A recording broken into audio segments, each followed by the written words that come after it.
उर्दू का सवाल कौन उठाएगा? एमआईएम उठाएगी, अख्तर उल ईमान उठाएगा। मौलवियों का सवाल कौन उठाएगा? तनख्वाह नहीं मिलती। मदरसे के मसाइल कौन उठाएगा? कौन उठाएगा? एमआईएम उठाएगी। बाबर की मॉब लिंचिंग होती है, कौन उठाएगा? इस्मत लुटती है मासूम बच्चियों की, असेंबली में कौन उठाएगा? गुलनाज जलाकर मारी जाती है वैशाली में, कौन बात उठाएगा? तो एमआईएम उठाएगी। सरोवर 35 साल चलाकर मारी जाती है, कौन बात उठाएगा? तो एमआईएम उठाएगी। सैलाब से तबाह है सीमांचल, कौन बात उठाएगा? एमआईएम उठाने की बात करेगी।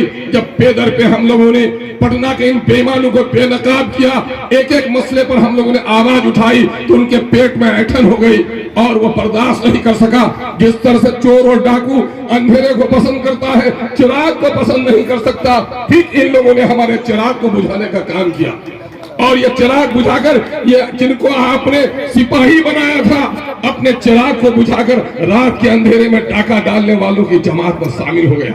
लेकिन आप घबरा नहीं, ये गरीब का बेटा इन चारों में देख लो, पेना और मोदी दोनों जगह मेरा बसेरा है और मेरे पड़ोस के सारे लोगों, इन पांचों एमएलए में अगर सबसे ज्यादा कोई गरीब है तो अख्तर उल ईमान है। लेकिन अल्लाह का शुक्र है, इस गरीब के पैर के धूल को भी नहीं पहुंच सकता। दौलत से इंसान गरीब और अमीर नहीं होता है, जिसका ईमान बाकी है वो जिंदा है, और कोई ताकत खरीद नहीं सकती हम लोगों को। आज पूरी जमामर्दी के साथ आवाज उठाना, बैरिस्टर सऊदी अरैसी साहब ने जो इज्जत बख्शी है, जो वकालत दी है हम लोगों को। आज आपका बेटा बिहार के किसी कोने में भी जाता है तो किसी मंत्री से उसकी कदर नहीं होती। वह कहता है अख्तर उल ईमान यही है जो कोचारहमन का पहले एमएलए था, आज अमोर का एमएलए है। आपके नाम को भी वहाँ हौसला मिलता है। मेरे भाई, आज किस बात की लड़ाई है? लड़ाई हम लोगों ने चंद बातों में मुख्तस कर दी है कि इस वक्त बिहार में सबसे बुरा हाल हमारा है। डेटा कहते हैं कि गरीबी रेखा से सबसे नीचे लोग किशनगंज में, सबसे प्रति व्यक्ति आय किशनगंज में, सैलाब की तबाही किशनगंज और पूर्णिया और सीमांचल में, नदियों पर पुल नहीं है सीमांचल में। अगर सड़क अच्छी होती तो 5 बजे चले थे हम लोग, 1 घंटा खाली से आने के लिए वक्त काफी था, लेकिन 2.5 घंटे वहां से आने में लग गए। ये हम पर मुसीबत है, ये मुसीबत दूसरी जगह पर नहीं है। हम लोगों ने एक लंबी फहरिस्त अपने मुतालबात की बनाई है और बिहार सरकार को, चूंकि लालू जी के बेटे तेजस्वी जी ने यहाँ कर, नीतीश कुमार ने तो हमेशा धोखा दिया। याद होगा अलीगढ़ की जमीन देने में इनकी पेट में ऐंठन हो रही थी, नानी मर रही थी इनकी। जब आप ही के इस्तेमाल ने लड़ाई शुरू की तो 3 साल तक जो जमीन नहीं मिलती थी, 3 साल पर देने पर उनको मजबूर हुआ था। क्या दिया था हम लोगों ने नारा कि नीतीश कुमार अलीगढ़ के लिए न दोगे जमीन तो तुमको पांव रखने की नहीं देंगे सीमांचल में जमीन। नतीजा हुआ कि उसको जमीन देना पड़ा।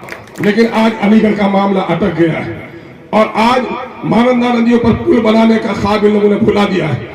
तेजस्वी ने अभी आकर कहा था कि साहब, बिरयानी खाने वाले हमारे हैदराबादी भाई को बिरयानी खिला दीजिए, चाय के बागात दिखा दीजिए, हैदराबाद भेज दीजिए, वोट हमको दीजिए। मेरी सरकार बनेगी तो मैं सीमांचल डेवलपमेंट कमीशन बनाऊंगा, सीमांचल डेवलपमेंट काउंसिल बनाने की कोशिश करूंगा। आज तेजस्वी को वो वादा याद नहीं है। अभी अमित शाह आया था, हिंदू और मुसलमानों के दरमियान में नफरत बनाने के मंसूबे बनाकर लौटा। उसके चंद महीने के बाद 25 फरवरी को जब ये लोग आए, नीतीश जी और मिस्टर तेजस्वी जी, तो किसी को सीमांचल के लोगों का मामला याद नहीं रहा। सीमांचल से ये वोट लेकर हुकूमत बनाएंगे और सीमांचल से टैक्स लेकर दिल्ली और पटने को सजाएंगे। सीमांचल के लोगों को बेवकूफ समझ लिया है इन लोगों ने। अब यह जवाब दे देना है कि गया वो दौरे सरमायादारी गया, दिखाकर तमाशा मदारी गया, मदारी का तमाशा अब नहीं चलेगा। हमारे कुछ लोग बोलते हैं कि नीतीश कुमार वहां बोलता था कि ये लोग बीजेपी की बी टीम है। मैंने कहा, सुनने वाले जरा अपने होश के ठिकाने लो और बोलने वाले को भी जरा गैरत होनी चाहिए।